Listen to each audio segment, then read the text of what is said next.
Welcome to the Wingman Show. My name is Drew Brown, and my wingman, my man, the number one guy I know, Dr. Paul Thompson.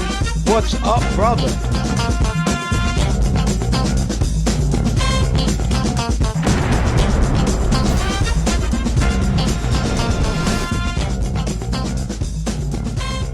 Welcome to the Wingman Show, where we're floating like butterflies and stinging like bees. Rumble, you two badass jet pilots, rumble. Welcome to the Wingman Show. My name is Commander Drew Brown. My wingman, my friend, the guy who always watches my six, is Dr. Paul Thompson. How are you, brother Paul? Hello, Commander Drew. I'm doing very good today. I feel nice. Always good to see you. I really like that picture you have. That's a really clear photo. Did you fly over the mountains a lot with snow caps? No, I have a new friend called AI, and whatever I want to see, I can get in a picture. I told AI to give me a beautiful A6 with my squadron over some snow-capped mountains because of your A7 that was inverted. Well, this is what it sent me, and I think it's beautiful. One, it's amazing. I mean, one picture is a real picture. The other one is computer generated, and the computer generated looks better. That's amazing. Amazing. Well, Paul, let's start off with a quote of the day. Rest is not idleness, and sometimes to lay on the grass under the trees on a summer day is by no means a waste of time. That's by John Lubbock. That's wonderful. Once again, rest is not idleness, and sometimes to lay on the grass under the trees on a summer's day is by no means a waste of time. And, I've always preached that you have to give your body a day of rest. You have to take a Sabbath. There's a reason for that. Your engine just can't continue to run without it one day stopping. What do you think? I agree 100%. That's when the building occurs, like any kind of exercise. After you stop, allow your body to repair itself. Here, also your mind to repair itself, because we're pretty much a 24/7 world right now, which is good in some ways, bad in others. And what you're saying, you can burn out. You can burn yourself out very easily and not know because you're just used to that go, go, go, go, go. I have to consciously slow myself down a number of times to do exactly what the quote said. Well, that's why I think meditation is a very important part of my life. My son does it. Actually, Katrina and I now do meditation every morning, but you got to rest that mind in order for it to grow, in order for it to maintain its majority of its intelligence. All right. The name of the show today is Fred Smith made FedEx the best airline in the world for pilots. And Dr. Paul and I are both FedEx pilots.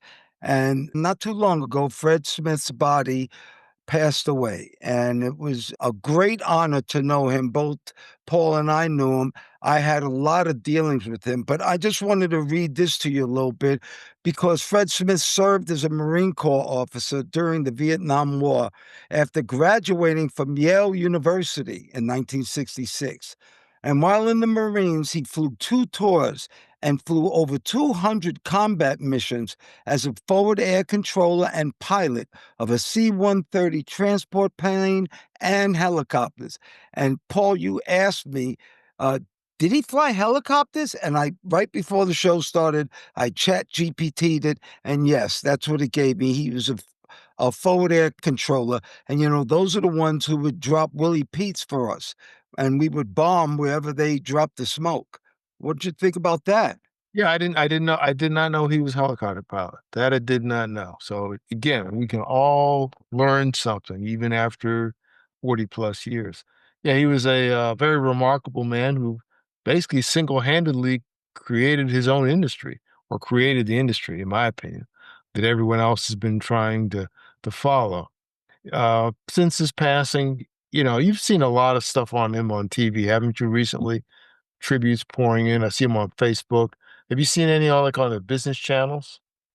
Yes, well, I haven't actually seen the business channel, Paul, but I know a lot of tributes, and he's well deserved. Now, you were more senior than I was, and that means you were there in the earlier years. I was there pretty early, but not as early as you. You had a lot of dealings with Fred Smith in the ready room and around the pilot. You want to tell us a little bit about that? Yeah, I didn't have to make anything really with him directly, to be honest with you. Sometimes he would come down and speak to the other senior people. I was just a new guy showing up. He would talk to them, and they were just talking about different things. Sometimes the volume in the room would rise up quite a bit, and there was a controversy because these are some day one people, and if it's any group, there are things you agree on, you disagree on. It could be on sports, it could be other things. But for the most part, he was a very hands-on person and was really concerned with people. And there's something that existed, and I don't know if other companies do this, but he had a principle called PSP, people, service, profit, in that order. And that's the way things ran for a long time, because it seemed to me as though it was a very big family. Because when I came, it was a very, relatively small operation. You pretty much knew everybody after about, what, 3 months or so, or less. You knew everybody. It was just a small grouping. And then over time, it expanded. You came probably before they bought Flying Tigers. Is that right? Or was that after? Oh, yes, I was there way before they bought Flying Tigers. Okay, okay. And you gotta remember, coming out of the Navy, I just the whole time, the only reason I went in the Navy was to be an airline pilot, and I always wanted to be a Delta pilot. And I had all the qualifications for flying for Delta, and I went to the interview for Delta, and I did not get hired. And I got a letter from this company called Federal Express. And there's a joke in the airline pilot industry that the best airline job to get is the one that you get. And so Yes. I was very excited. I got a job. Come to find out, 10 years later, I flew with a Delta pilot who was hired the same week as I was. So that means our seniority was equal. Well, when he started hearing about my pay, about my vacation time, about how long we had layovers, we'd go to Paris and lay over 3, 4 days. When he started hearing about that, he almost started to cry, and I just realized I was with the greatest airline that pilots ever had when I came to Federal Express. I was a very, very, very lucky person to be a pilot with this company. It was a great company. Now, Paul, can you tell me a little bit about like the Dirty 30? And it's very well known that FedEx hired more black pilots than any other company back then. Can you remember the Dirty 30? Tell us a little bit about them. I remember the Dirty 30 and flew with some of them. Those were like the first 30 pilots hired. I didn't know all of them, knew a few, and some were older. Because again, the company started, people don't realize the company was basically it's a startup. It was a startup company that struggled to survive for quite a while before they turned a profit. Um, Do you have Paul, do you have any stories about what Fred Smith had to do sometimes to maybe make payroll? yeah, there's one good story, and this is probably the most famous one. It involved going to Las Vegas because you used to go to Vegas, didn't you? Didn't you work in Vegas for a while? Yeah, I worked in Vegas. I loved Vegas. Okay, well, the story goes, and it's been confirmed a number of times. Early on, the company was losing money and didn't have money, and asked people to not cash their paychecks, to delay the paychecks. At one point, all they had was $5,000 left to run, 5,000. And the story goes that Fred was on a trip. He was trying to get money from, I think, from is it GE Capital or some other, maybe not GE Cap, some other company. He's trying to borrow money, and they said no. And he was on his way back home, I guess back to Memphis, and he decided to stop in Las Vegas. He took the last $5,000 and played blackjack. And he took that $5,000 and he got $27,000. He came back with his profits, and apparently that got them through the week. And after that, they started to make a little bit more money, a little money there. And he said he thought that was a sign that maybe there might be a future. That's it, but that's the truth. So some people say it's he's the luckiest business person that ever lived, maybe so. Basically, kind of like he kind of won the lottery. And Well, pilots, like I asked you about the Dirty 30, because I flew with all of those guys. Well, most of them, I should say. Those are the first 30 pilots that were hired by FedEx, Federal Express back then. They turned into FedEx. But, they used to ask their pilots, he would make them pay for their gas with their own credit cards, and he would pay them back. Now, I was very fortunate, Paul. I had a personal relationship with Fred Smith. He backed the program that I did called The American Dream. And that's where I would go around the country speaking to young people about education, hard work, no drugs, and that would equal success in the American dream. I did that in my flight suit. And he was very supportive of that program. So I had a lot of dealings with him. I even got thrown out of his office once. He, uh-oh, what did you do? You probably deserved it. Tell the world, what did you do to get thrown I out? don't know if I deserved it, but he was a very passionate man, and he was helping me with my programs. And I might have said something about, America really needs. And he said, I don't need to do shit for America right now. I went 2 tours in Vietnam. I flew helicopters, and I put my life on the line for this country. In other words, don't tell me about America. And so he got a little passionate about that, but I went back in his office and we made up and well, didn't have to make up. He just said what he said. Get the hell out of here. Kind Yeah, of. okay. All right, you survived. You're a big boy. Oh no, we were very good friends. And once again, he was by all definitions, a workaholic. He started that company and he worked every single day for that company, every single day. And remember, we were there before the union really came in. And that was a big thing because, like you said, they took care of us. I mean, they paid us well, they treated us well. It was like a family, just like you said. Do you have anything else about Fred Smith that you I want to do, talk about? I do have a story, and this was relayed to me by a f- someone, a founder of another airline. It was an airline, short-lived, was called Air Atlanta. Air Atlanta formed when I came on FedEx. Long story short, they were based in Atlanta, and I flew on them many times. You could just jump seat with them. They didn't care. And it was a first class airline. All the airlines, all the seats were first class. They served a meal on every flight with tablecloths and silverware, no matter how short the flight was. And it was the, I guess, first and only so-called black controlled airline in the world at that time, at least in the United States. And as it turns out, Fred Smith had a lot to do with that. The guy that founded it was his name was Michael Hollis. I just happened to be at a party and I was introduced to this guy. I never heard of him before. And he told me, yeah, I started Air Atlanta. He started talking about it. He said, who are you? And where are you? I said, well, I'm a pilot for FedEx, Federal Express. And his eyes lit up. And you know who he started to talk about? What? Fred Smith.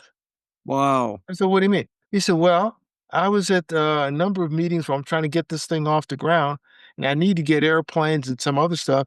And these other people in the meet, they wouldn't even talk to me. They looked at me like I shouldn't be there. He actually looked a lot like me. He looked a lot like me. He said they wouldn't talk to me. He said, but Fred did. Fred was the only one that would take any time with me, and they became friends. Long story short, he helped him get several, I don't know all his airplanes, but some of those were old FedEx 727s that they redid. He made it Wow. possible. He helped him out quite a bit, and he was very passionate as he was relaying this story to me over cocktails. That's incredible. Fred Smith really was a man for the people and he cared about his employees. And the problem is that corporations get so big, you don't have that personal touch anymore. But we were lucky enough to fly for that airline when it was the best airline in the world for pilots. And I want to thank you, Fred Smith, for making my airline experience the greatest that it could ever been. Because when I talk to other pilots, it's not even close. And I used to think I wanted to say, "Good evening, ladies and gentlemen. We are flying here, and this is your captain." And I found out they hate doing that. And the one thing that we didn't have, which made our job the best, we didn't have to fly people. Boxers don't complain. Right. Not one complaint. Yeah, and I'm also very thankful for Mr. Smith and the Smith family and all those who put together a world-class operation with great people. It's been the highlight of my life. Well, let's do a little bit of good news. This is great. 2 years of exercise can reverse 20 years of aging in heart disease. And heart disease is the leading cause of death for most people in the United States. They're saying that exercise should be thought of almost like personal hygiene, like brushing your teeth. But if you do 2 years of exercise, they did a study and they said 55-year-olds who went into this 2-year program, their heart in 2 years was like a 30-year-old. Yeah. Incredible. What do you think, Paul? Yeah, I saw that study and it's amazing. And timing's important too, because I think they worked them really good, really hard, kind of hard the first year, but they were less intense the second year. But by that time, the improvement had occurred, so they really didn't need to do as much vigorous exercise, 2 years into it. And there's another thing that's interesting about that too, is that you need to do that earlier. They also did the same experiment with people who were over 65. And with the older group, they didn't get the same improvement, not that dramatic an improvement. So, like, for all those out there, keep moving. A little movement is better than no movement. Don't wait till it's too late. Actually, it's never too late, but the earlier you get going, the better you are. 100%. And they said the people who were older, their hearts didn't have the elasticity anymore. They weren't able to stretch as much. So, just like you said, Dr. Paul, if you guys need to start working out, start today because it will save your life and it does nothing but good for you. And it's too bad that we weren't all raised in that. And some of us learned a little late. But guess what? The day you start is the day your life changes. All right, how about this? As being a New Yorker, both of us love going to bodegas. Well, they're going to install 500 panic buttons in bodegas now in New York City, like in the banks, like a bank robbery.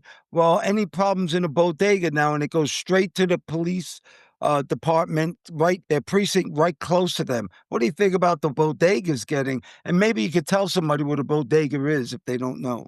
Yeah, yeah, a bodega. I don't remember that term early on back in the '60s, but No, they didn't use it back then. I know, but it's a convenience. It's an independently owned convenience store. Generally, it has a Spanish influence, that's what the name sounds like.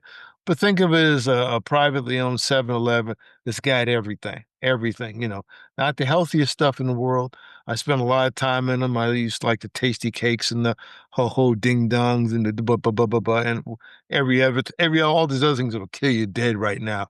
But when you're young, you can do anything. So I shoveled my face full of that stuff.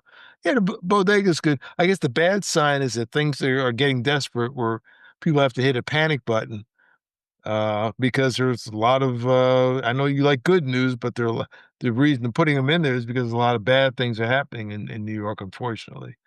Yep, So, but they're doing something about it, which is the good news. And to tell you really what a bodega is, it's the only place I know in the world that will sell you single cigarettes. You can buy single cigarettes in bodegas. and, and New York's got pretty tough gun laws, so it's not like you can, I'm gonna get my gun. Well, no, you may be able to do that, you may not be able to do that. So, It's get it. not the Wild Wild yet West yet.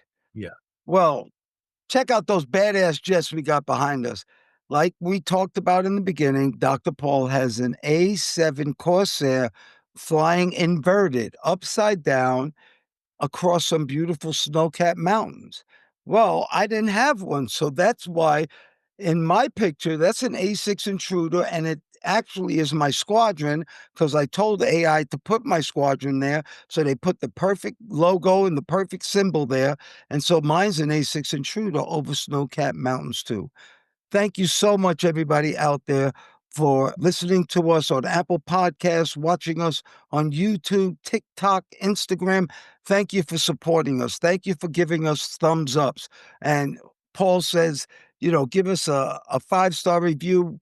I have to say this only if we deserve it. Only if we deserve it. And we have a newsletter, and our newsletter is on our website, which is wingmanshow.com. That's WINGMEN show.com. And our newsletter this week is a great one. How to stick with a career choice long enough to determine if it's the right one for you. Because I know myself, sometimes I change things and I don't like it for a little while, and all of a sudden I want to change to something else. Well, I think that there's more to it than that. Wouldn't you think, Paul? Yeah. Sometimes you gotta stick with things. The question is, how long should you stick with it? I myself find myself attracted to what they call bright, shiny object syndrome, especially online. There's all kinds of stuff, and one looks better than the other, and this looks better, blah, blah, blah. And you can spend your whole life doing that, chasing stuff and getting nowhere. So it's hard as it is. Sometimes you really need to stick to what you're doing because you'll just be you don't want to be a dilettante. That's a good SAT word. A dilettante. Someone just dabbles into stuff. That's all you'll be is a dabble. You won't really get good at anything. You're just attracted to something for a moment till something better or prettier comes your way. And you'll always do that. So, find something, give it a reasonable time, see what happens. Yeah, and it's almost like playing a new instrument. It's going to suck for a little while. You have to get through the suck. You have to get through the suck before you can start really playing and always sounding good. So you got to stick with stuff. And on that website that we talked about, wingmanshow.com, we have something called the frequent flow line. And that's where we get letters from you guys and we try to answer them. And we got a real cute one this time, Dr. Paul. A young man, 14 years old from Little Rock, Arkansas. And he says, "Hi, Mr. Wingman. How did you land on a boat with no runway? Thank you." I'll give it to you, Paul.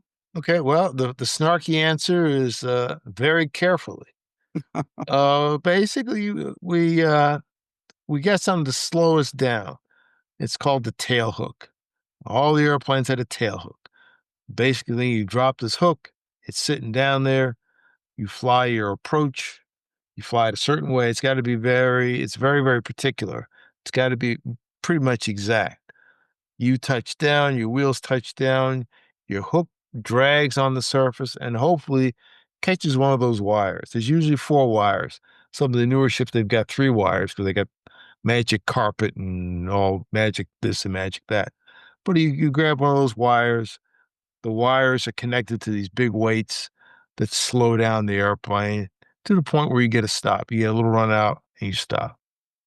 That's my basic answer. Oh, that's a great answer. And let me just add that there are only two kind of pilots in the world. Ones that can fly off of ships and ones that wish they could. Flying aboard an aircraft carrier is probably the most incredible thing that you can ever do as a pilot. And like Dr. Paul said, we have hooks under our airplanes that get caught on wires, but you have to fly precisely to those wires. Yeah. You cannot be a little bit off. And remember, the boat is continuously going away from you. It always goes into the wind. So you are actually flying onto something that's going further and further away from you as you're coming in. So what we do is we look at this thing called a Fresnel lens. And it's a light out there that's on the left-hand side of the airplane, on the left-hand side of the ship, and it has a green bar and it has a yellow bar that is vertical. The green bar is horizontal. And what you have to do is try to put that ball, which they call a meatball, right in the middle of that green bar. And if you do that, you will hit a 3-wire every single time. But it's not as easy as it sounds. And I always said it's like a video game. But except you don't lose your dollar. If you lose this game, you die. So, Yeah. and also on that Fresnel lens, there's a red light. And they say, see red, you're dead. And that means you're too low and you'll hit the back of the ship. Yeah. Thank That's you so much for that letter. And you could go on YouTube and watch us land all the time. All right. Dr. Paul, one of your favorite spots. This is a Wingman PSA, and it's from the 11 Facts in Life on the fact number 7. Sometimes one must surrender to win. Sometimes one must surrender to win. And the reason I came up with that is sometimes that you think that surrendering is asking for help. Well, I'm sorry to say that in war, the Japanese had to surrender, or America might have dropped more nuclear weapons on them and there would be no Japanese.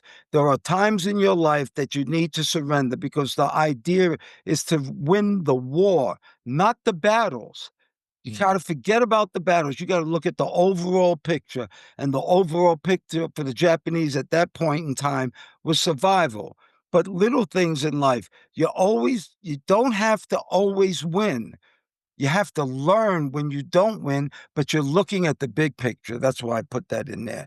You got anything to say about that, yeah, Doc? I think that surrender can apply to other things too. You can surrender, I think, to learning, to open up and to realize that you don't know everything. There's a lot of stuff you don't know, and to surrender your ego for a second so that your mind can open up and process some new information. And by listening to somebody else.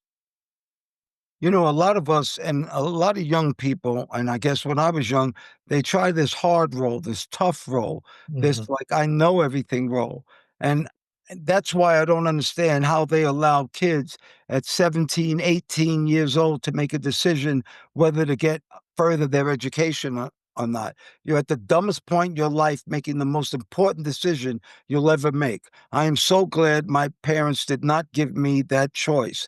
I was going to college because that's what I was told to do. But I was told from a very young man that that was the direction that I had to go. No choices. So sometimes surrender to win. See, I believe asking for help and using it is very powerful, very powerful. To let somebody say words to you that you don't understand and you stand around listening to them, making believe like you do understand is idiotic. Idiotic to have somebody talk to you and you don't know what they're talking about. Raise your hand and say, "Excuse me, can you tell me what that word means?" And that's what makes you smart. All right, the name of our show is The Wingman Show. And the reason we call it The Wingman Show is because we always like to highlight somebody who has helped another person or looked after its six. Well, how about this story? There was a shark fisherman named Andrew Smith who made a decision just to go fishing on Pensacola Beach, and he just made it 10 minutes before he actually went. And he figured he'd go shark fishing on Pensacola Beach. Well, he has a seizure problem. So, in order to go shark fishing, I didn't know this, but you have to put bait out in the water. And they say usually you do it with kayaks. But because of his physical condition, he didn't do it with kayaks. He did it with a drone. So he goes shark fishing, and 10 minutes after he's there, some girl comes screaming up to him, "Can you swim? Can you swim? Help! My friend is out in the water." Well, a rip current is extremely dangerous, and her friend was caught in a rip current, and no, he couldn't swim. And he thought for a second, and what he did was incredible. He took his drone, took a flotation device, and flew it out to this young girl. In his first attempt, he failed. But then he did his second attempt, knowing that this girl can't stay above water much longer. And in the second attempt, she finally got it. And they're calling him a hero. She wouldn't have been able to survive very much longer. And actually, a paramedic said that if it wasn't for him, she would have died. I have to just put a personal story on this, Paul. I don't know if you know this, but I went to see my friends, Danny Rappaport and Evelyn Rappaport, and I went out to their home and I went swimming in the ocean and I got caught in a riptide. Oh, you told me. I remember now. Yeah, I remember now. Yep. I got to tell you something, Paul. I was fearful for my life. And if I didn't know this one thing, I definitely wouldn't have made it. And I was close, I had my hand up calling for a lifeguard, to be honest with you. But I knew that when you're caught in a rip current, you don't try to swim against it. You swim sideways to get out of that rip current. And I swam far enough I was scared to death. I'm not kidding. That rip current is really, really, really atrocious. And something that this guy said, Andrew Smith said, he said there was a red flag out there. There was a warning not to go in the water. So anybody who can hear my voice should be very, very careful. When they say not to go in the water, you may never have felt it before, but when you feel it, you're not coming back to shore. So be very careful. What do you think about that, Andrew Smith being that hero? Yeah, I mean, everybody was lucky that day because I read earlier that he was usually went to another beach, Flagler Beach, some other beach, and they don't allow drones there, so he would have never had it. So this is a good example of technology actually saving a life, a good use of technology. Having being able to use a drone and I guess having a flotation device. I think he got it from somebody that was around there. I don't know if he had his own device. No, somebody on the beach gave it to him. Yeah. So yeah, and about the flags, yeah, know what the flags mean. Like, but a red flag is typically nah, don't do that. And that's something that's a part of the danger of being young, where you feel you're indestructible. I think we all have that feeling probably till we're in our 30s. Then you realize, no, you're not. So hats off to Mr. Smith. Hope he gets better. Uh, as a shark fisherman, that's interesting. Well, glad there are no sharks out there to bother the young lady. Well, thank you once more, Dr. Paul, but thank you, Mr. Smith, for making my airline life and helping me with my American Dream program. I want to really thank you. You've been a wonderful role model and a wonderful man to have known. I'm very honored to have known you. Everybody out there who can hear my voice, anything that you think is important, anything that you think is beautiful, and most importantly, anything that makes you happy, may you have that today and forever. I pray for peace. And I pray for peace too, Commander Drew. It's good to see you once again. We appreciate all those who listen, like, and share our message. Send us out to somebody else you know. Maybe it'll make their day. If you give us a high rating, we would appreciate it. 5 star, 4 star, some stars. We're doing our best. If you're looking at YouTube, a thumbs up, subscribe, likes help out quite a bit. And give us a tug on the frequent flow line. We'll get back to you and answer your questions as best we can. Thanks again. Thank you once again, Dr. Paul Thompson, my friend. Thank you for your love, your time, and that's something that we won't ever get back. I want to thank all the listeners, too. Thank you so much for doing the show, Dr. Paul. We're jamming. Well, thank you, Mr. Drew, for inviting me on. Always good to talk to you. And ladies and gentlemen, please remember to like, share, and subscribe to this podcast or any of the podcasts. If you're looking at YouTube, they say smash the like button. Don't smash it. Just press it gently and use as a link to all your friends. You can also look at us on our website, wingmenshow.com, WINGMEN show, SHOW.com, altogether, wingmenshow.com. And we hope to see you in the future. Thanks again, Mr. Drew. Oh, you're welcome. And we're still floating like butterflies and stinging like bees. Rumble, you badass jet pilots, rumble. May there be peace on earth, and goodwill towards all men and women.